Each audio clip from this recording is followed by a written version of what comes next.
जय हिंद। आज थोड़ा समझेंगे मैप के बारे में।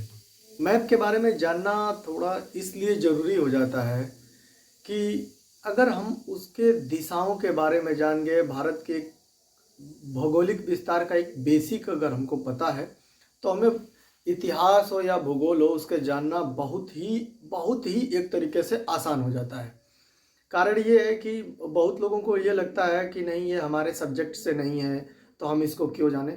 तो पहली बात तो ये जान लीजिए कि एक छात्र होने के नाते ही आपको ये जानना है कि मैप इंडिया का कैसा है, किधर कौन सा राज्य है, कितने राज्य हैं, कितने केंद्र शासित प्रदेश हैं, किधर सागर है, किधर महासागर, सब कुछ आपको जानना बहुत ज़रूरी है।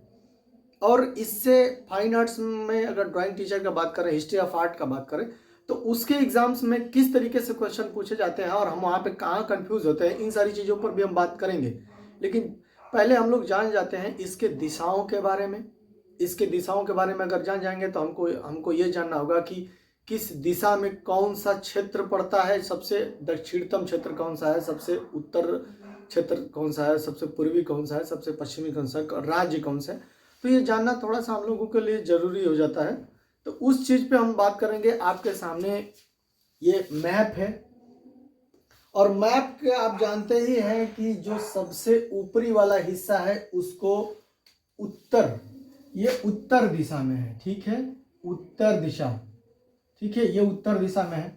अगर हम बीच में एक लाइन खींच लेते हैं ऐसे, और ये ऐसे, ठीक है, ऐसे अगर हम लाइन खींच लेते हैं, ये लाइन आपका जाएगा यहाँ तक, ये ऐसे, ठीक है।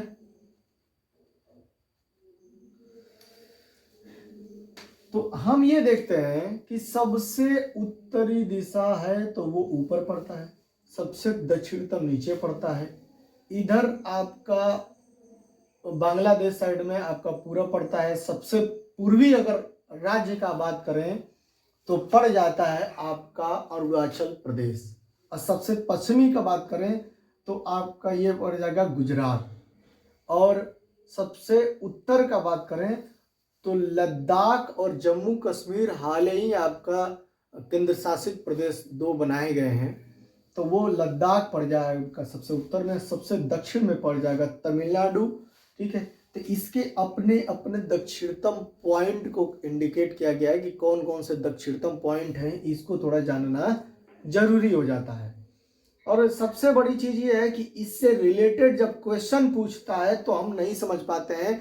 कारण यह है कि इससे रिलेटेड क्वेश्चन पूछता इस तरीके से है, मान लीजिए पूछ दिया कि मीनाक्षी मंदिर, ठीक है, और ये मार्तंड का सूर्य मंदिर, ठीक है, उत्तर प्रदेश का मान लीजिए सारनाथ, और उड़ीसा का आपका पूछ दिया सूर्य मंदिर, उड़ीसा का जो कोणार्क का सूर्य मंदिर है, इसको आप उत्तर से दक्षिण की तरफ लगाइए।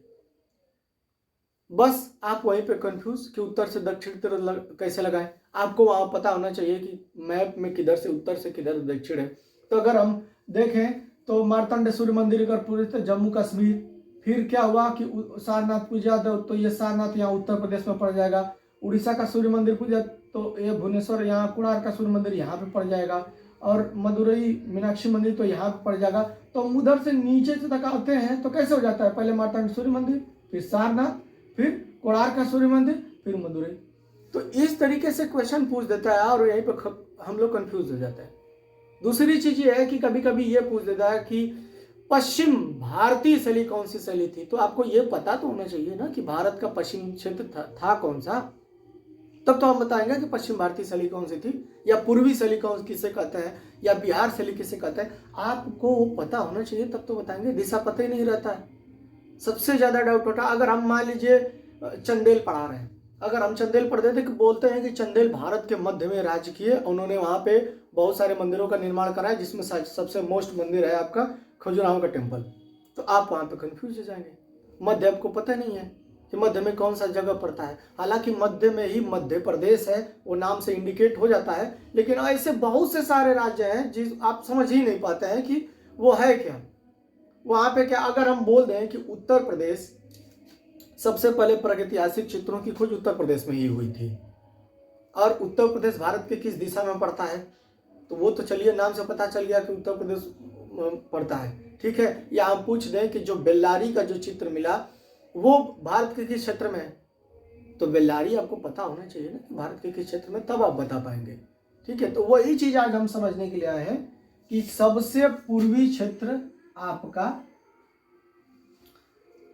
अरुणाचल प्रदेश हो गया। कौन सा?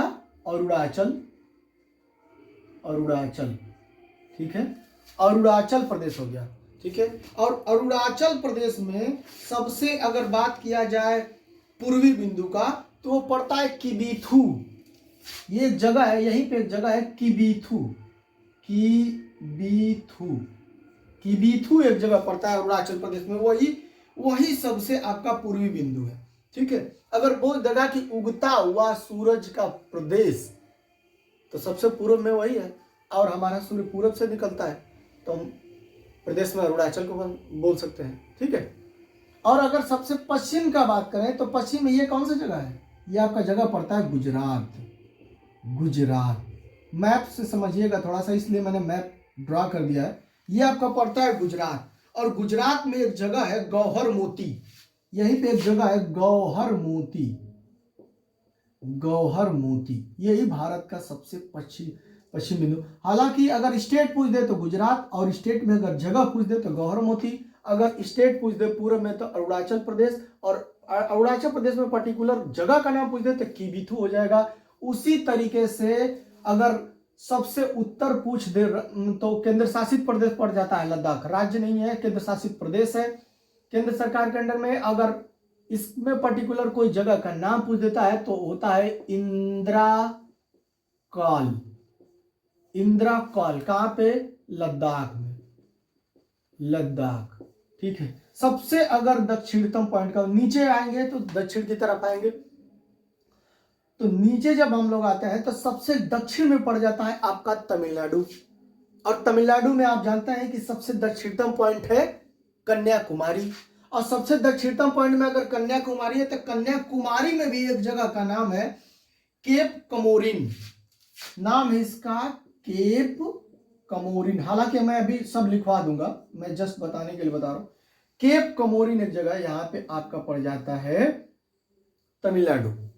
तो तमिलनाडु आपका सबसे दक्षिणतम राज्य हो गया, और सबसे दक्षिणतम अगर पॉइंट का तो केप कमोरिन। लेकिन इसमें एक चीज और है, ये भारत के भूभाग का दक्षिणतम पॉइंट है। आपको पता होगा यहां पड़ता है अंडमान निकोबार, अंडमान निकोबार, निकोबार, अंडमान ऊपर और निकोबार थोड़ा सा नीचे। और निकोबार में एक जगह है इंदिरा पॉइंट, वो अगर देखेंगे तो तमिलनाडु से भी नीचे पड़ता है। वो भारत का हिस्सा, भारत का केंद्र शासित प्रदेश होने के कारण अगर हम बात करेंगे भारत के भूभाग का पूछता है तो केप कैमोरिन हो जाएगा तमिलनाडु में। लेकिन भारत का, ये भी तो भारत का हिस्सा है, भारत का दक्षिणतम पॉइंट अगर पूछ देता है तो हम कहां मारेंगे? इंदिरा पॉइंट। ये इंदिरा कॉल है, ध्यान दीजिएगा, ये इंदिरा पॉइंट है, इंदिरा पॉइंट या बिंदु, बिंदु लिख लीजिए। ये पड़ता है कहां? निकोबार में पड़ता है, ठीक है, निकोबार में पड़ता है। अब बात आती है कि कभी कभी जैसे क्वेश्चन पूछ देता है, इंडस वैली सिविलाइजेशन हो गया, इंडस वैली सिविलाइजेशन में कभी क्वेश्चन पूछ देता है कि सिविलाइजेशन का पूर्वी भाग कौन सा है, उत्तरी भाग कौन सा, दक्षिणी भाग कौन। तो ये तो पूरे भारत का हो गया, ठीक है। कभी स्टेट का भी अगर पूछता है, जैसे ये बांग्लादेश है, तो यहाँ यहीं पे एक पश्चिम बंगाल है, तो ये बांग्लादेश पूरब में है और ये पश्चिम है, तो पश्चिम बंगाल हो गया। तो अब है क्या कि बात अब इतने की कर रहे हैं, तो यहाँ पे भी पूरब पश्चिम होता है। जैसे पूरे भारत का पूरब पश्चिम, अगर हम उत्तर प्रदेश में हैं तो उत्तर प्रदेश का भी पूरब पश्चिम होगा, अगर हम बनारस में हैं तो बनारस का भी पूरब पश्चिम एरिया होगा। इसी तरह से हम लोग अगर जो पर्टिकुलर जहां का बात करते हैं वहां पे बात करेंगे, ये नहीं कि पूरे मैप को लेकर के चलेंगे तो फिर वहां पे कंफ्यूज हो जाएंगे, ठीक है। अब आगे बात करते हैं, थोड़ा सा इसके बारे में जान लेते हैं कि अब इसके अगल बगल में क्या है, ठीक। तो भारत की जो सीमाएं हैं, भारत की जो भूभाग की सीमाएं हैं वो 7 देशों से मिलती हैं। भारत की जो भूभाग की सीमाएं हैं वो 7 देशों से मिलती है, तो 7 देशों को देख लेते हैं। आपको पता है ये गुजरात और राजस्थान जम्मू कश्मीर के आसपास से आपका एरिया पड़ता है पाकिस्तान, ठीक है, ये पाकिस्तान हो गया। फिर आता है अफगानिस्तान, ठीक है, और अफगानिस्तान के बाद अगर देखा जाए तो तीसरे नंबर पे, दूसरे नंबर अफगानिस्तान हो गया, तीसरे पे देखते हैं तो चाइना हो गया। चाइना आप देख रहे हैं, ये उत्तराखंड वाला एरिया जो है आपका, उत्तराखंड वाला एरिया हो गया, ठीक है, ये आपका हो गया सिक्किम हो गया, ये नेपाल हो गया, ये उत्तर प्रदेश का बॉर्डर से जब हटकर नेपाल से जब थोड़ा सा इधर बढ़ेंगे सिक्किम वाला एरिया, तो ये आपका चाइना टच होता है। फिर नेपाल हो गया, नेपाल भी एक अलग देश है, उत्तर प्रदेश से इसका बॉर्डर मिलता है ये। फिर उसके बाद देखते हैं ये भूटान है, सिक्किम के ठीक बगल में एक भूटान है, भूटान के भी सीमा लगती है। म्यांमार है, और आपको पता है कि बांग्लादेश भी है यहाँ पे। तो लगभग 7 देशों के जो कि सीमाएं भारत से लगती हैं। अब ये हो गया। अब फिर बात आती है कि सागर कितने हैं और कौन से सागर भारत के पास है, क्योंकि आपको पता है कि पृथ्वी पर कुल 5 महासागर हैं, और उसमें भी अगर कहीं कहीं 7 देता है तो प्रशांत महासागर को उत्तरी दक्षिणी और अटलांटिक महासागर को भी उत्तरी दक्षिणी हम लोग बोलते हैं, ठीक है। तो अगर सागर का बात करें, 5 महासागरों का अगर हम बात करते हैं तो प्रशांत महासागर, अटलांटिक महासागर, हिंद महासागर, आर्कटिक महासागर, फिर एक अंटार्कटिका महासागर, ऐसे 5 सागर हैं। और 5 सागर में देखा जाए तो आपका इधर पड़ता है अरब सागर। तो भारत के किस दिशा में पड़ गया, तो भारत के पश्चिम दिशा में है आपका अरब सागर, ठीक है, भारत के पश्चिम दिशा में पड़ गया अरब सागर। अब नीचे पड़ता है आपका हिंद महासागर। अब समुद्र की सीमाएं निर्धारित की जाती हैं। अब ये देखिए कि अब ये आ गया आपका उत्तर, ये हो गया दक्षिण। तो भारत के दक्षिण में हिंद महासागर, और हिंद महासागर ही पूरब में बंगाल की खाड़ी उसका हिस्सा है। तो अगर कहा जाए कि भारत किन सागरों से घिरा है, तो अरब सागर और हिंद महासागर, और नाम लेंगे तो बंगाल की खाड़ी। आपको बंगाल की खाड़ी में पता है, यहाँ से कावेरी नदी तमिलनाडु से, यहाँ से कर्नाटक से तमिलनाडु होते हुए बंगाल की खाड़ी में गिरती है। नर्मदा नदी मध्य प्रदेश से निकलते हुए आकर के खंभात की खाड़ी अरब सागर में गिरती है। इसी तरीके से सिंधु नदी भी आकर के मानसरोवर के तिब्बत में मानसरोवर के सिनकाबा जलधारा से होते हुए पाकिस्तान में बहते हुए कि वो भी आकर के अरब सागर में, अभी हाल ही क्वेश्चन पूछा था कि कहाँ गिरती है, अरब सागर में गिरती है। कहाँ से निकलती है, तो तिब्बत के मानसरोवर से निकलती है। बहुत लोग क्वेश्चन गलत कर दिए थे नवोदय विद्यालय में, वो नवोदय के एग्जाम में पूछा था। तो एक बार नदियों का भी विस्तार हम पढ़ाएंगे, उन नदियों का विस्तार पढ़ाएंगे जहाँ जिसका जो है कि आर्ट फील्ड में थोड़ी जरूरत पड़ती है, कौन सी सभ्यता किस नदी के किनारे है, गुफा कौन कौन सा है, ठीक है, तो वो भी थोड़ा सा हम लेकर के चलेंगे। तो ये सारी चीजें होता है जी। कितने हो गए आपके, 5 महासागर हो गए, 7 राज्य हो गए, कौन पूरब में है, कौन पश्चिम में है, कौन उत्तर में है, कौन दक्षिण में है, ये आप समझ गए। हालांकि वो सारी चीजें हम लोग लिखेंगे, कितने राज्य हैं, कितने केंद्र शासित प्रदेश हैं, कौन सा राज्य सबसे बड़ा है, कौन सा राज्य सबसे छोटा है, ये सारी चीजें भी हम जानेंगे। और जानेंगे ही नहीं, बाकायदे उसको हम लोग लिखेंगे।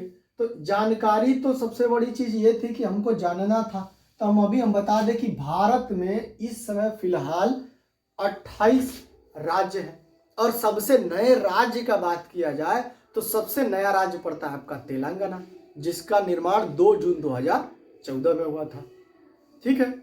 और अगर सबसे बड़े राज्य का बात करें तो आपको देख के लग रहा होगा कि सबसे बड़े, तो ये यहाँ पर पड़ता है आपका राजस्थान आपका एरिया के मामले में सबसे बड़ा अगर क्षेत्र देखा जाए, सबसे बड़ा राज्य देखा जाए तो राजस्थान पड़ता है। और सबसे छोटा देखा जाए तो यहीं पे पड़ता है छोटा सा गोवा। एरिया के मामले में सबसे छोटा राज्य है गोवा। अब वहीं पे अगर जनसंख्या के मामले में बात किया जाए तो जनसंख्या के मामले में आप जानते हैं कि उत्तर प्रदेश सबसे बड़ा राज्य हो जाता है जनसंख्या के मामले में। और सबसे छोटा राज्य अगर पूछ दिया जाए तो सबसे छोटा राज्य हो जाता है आपका सिक्किम। यहाँ पे सिक्किम पड़ता है, हाइट पे है, यहाँ पे ठंड ज़्यादा पड़ती है, बर्फ़ पड़ती है। ठीक है, तो ये सारी चीज़ें आपको एक बेसिक रूप में तो ये समझना ही होगा। अब इसका थोड़ा सा हम रिटन फॉर्म हम कल लिखवाएं, मतलब इसके दूसरे पार्ट में लिखवा देंगे। लेकिन आपको ये जान लीजिए कि एक किसी भी विद्यार्थी को, किसी भी सब्जेक्ट का विद्यार्थी हो, हालांकि तो मैं फाइन आर्ट्स से हूँ और मैं ज़्यादातर देखे होंगे कि अभी मैंने क्वेश्चन भी बताया तो फाइन आर्ट से ही रिलेटेड बताया, हालांकि स्थापत्य से क्वेश्चन है वो सबके लिए भी हो सकता है, तो मैं उसी से बात करता हूं। लेकिन ये जान लीजिए कि ये एक बेसिक जानकारी है जो कि आपको जानना पड़ेगा। ठीक है, एक बार अगर हम देख लें तो यहाँ पे नीचे हो जाएगा दक्षिण भाग हो जाएगा, नीचे तमिलनाडु सबसे लास्ट का राज्य हो जाएगा, हिंद महासागर हो जाएगा, यहीं पे आपका श्रीलंका भी पड़ता है। ठीक है, यहीं पे आपका श्रीलंका भी पड़ता है। ठीक है, अगर पूछ देगा कभी कभी तटीय राज्य पूछ देता है, तो जो भी तटीय राज्य हैं, जैसे मान लीजिए कर्नाटक हो गया, गोवा हो गया, महाराष्ट्र हो गया, गुजरात हो गया, केरल हो गया, तमिलनाडु हो गया, आंध्र प्रदेश हो गया, उड़ीसा हो गया, ये सारी चीज़ों का भी हम लोग नाम लेते हैं। ये ऐसे 9 राज्य हैं जो कि तटीय समुद्र के किनारे हैं। ठीक है, तो इस तरीके से अगर जो हम फिर पूरब का बात करते हैं तो पूर्व में सबसे पड़ता है अरुणाचल प्रदेश, जिसमें किबीथू एक जगह है जो सबसे पूर्वी में पड़ता है। वहीं पे यह अगर पश्चिम में आते हैं तो गुजरात है, गुजरात में गौहर मोती एक जगह है, वो सबसे पश्चिमी पॉइंट है। उत्तर में बात करते हैं तो लद्दाख है, और लद्दाख में इंदिरा कॉलेज जगह है। हाँ, अगर पूरे भारत का दक्षिणतम पॉइंट की बात करते हैं तो यहाँ पे इंदिरा पॉइंट है जो अंडमान और निकोबार में पड़ता है। तो वो सारी चीज़ें हमको थोड़ी जाननी पड़ेगी। इसी तरह दिक्कत एक यह आती है कि जब यहीं पे हमारा इंडस वैली सिविलाइजेशन है, इंडस वैली सिविलाइजेशन है यहाँ पे, सिंधु घाटी सभ्यता, उसका पूर्वी पश्चिमी उत्तर पूछ देता है। मान लीजिए अगर हम देख लेते हैं एक तौर से कि अगर यहाँ पे हमारा इंडस वैली सिविलाइजेशन पड़ता है तो यहीं से पूछ देता है कि ये सबसे उत्तरी और सबसे पूर्वी सबसे दक्षिणी जगह कौन सा है। तो अगर सिंधु घाटी सभ्यता है तो सबसे उत्तरी अगर पूछ देता है तो यहाँ पे भी तो हम अगर हम ऐसे देखते हैं तो ये सबसे उत्तरी में क्या हो जाएगा, सबसे उत्तरी में अगर देखेंगे तो ऊपर चले जाएंगे, ऊपर में एक है मांडा, जम्मू कश्मीर में एक जगह है चिनाब नदी के किनारे, वो हो जाता है। और सबसे पूर्वी में बात करते हैं तो उत्तर प्रदेश में एक जगह है मेरठ में हिंडन नदी के किनारे, वो हो जाती है। ठीक है, सबसे दक्षिण में आते हैं तो महाराष्ट्र के पास, ये गुजरात वाला एरिया भी लेकर के होगा, महाराष्ट्र के पास एक दायमाबाद जगह पड़ जाता है, वो हो जाता है। सबसे पश्चिमी का बात करते हैं तो पाकिस्तान में एक जगह है, पाकिस्तान में पश्चिमी पाकिस्तान में बलूचिस्तान जगह पड़ता है, वहीं पे दास्क नदी के किनारे सुदकांगेडोर है, वो पड़ जाता है। तो ये इस तरीके से हमको थोड़ा सा जानना पड़ेगा। जैसे मान लीजिए अभी हम सिविलाइजेशन पढ़ रहे थे तो हम यहीं से पूर्व पश्चिम उत्तर देख लिए, अभी भारत के बारे में बात करें तो यहाँ से पूर्व पश्चिम देख लिए, अभी बांग्लादेश के बारे में बात करेंगे तो यहाँ से देख लेंगे। ठीक है, बांग्लादेश में अगर देखते हैं तो हम लोग सोमपुरा बिहार के बारे में यहाँ पढ़ेंगे, सोमपुरा बिहार पड़ता है।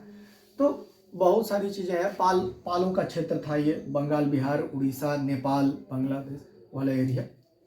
तो ऐसी तरह से हम लोग दूसरे वीडियो में भी बात करेंगे और बाकायदे जो आज हम बताए हैं उसमें लिखा देंगे। और जैसे जैसे वीडियो आ रहा है हमको पूरी उम्मीद है कि आपको लाभ मिल रहा होगा। और मैं चाहता हूं कि आप थोड़ा सा कमेंट करके हमको ये बताइए कि नहीं चीज़ें कैसी चल रही हैं, क्या सुधार की ज़रूरत है, तब हम बताएंगे। हालांकि बहुत सारे लोगों ने, हमारे बड़े भाइयों ने, कुछ और भी जो सहपाठी रह चुके हैं वो और गुरु जी लोग बताए हैं कि नहीं किस तरीके से और अच्छा काम करना चाहिए।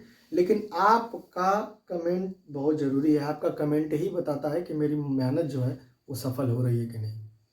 इसलिए अब मिलते हैं पार्ट 2 में और ये सारी चीज़ें आपको रिटन फॉर्म में दिया जाएगा। धन्यवाद।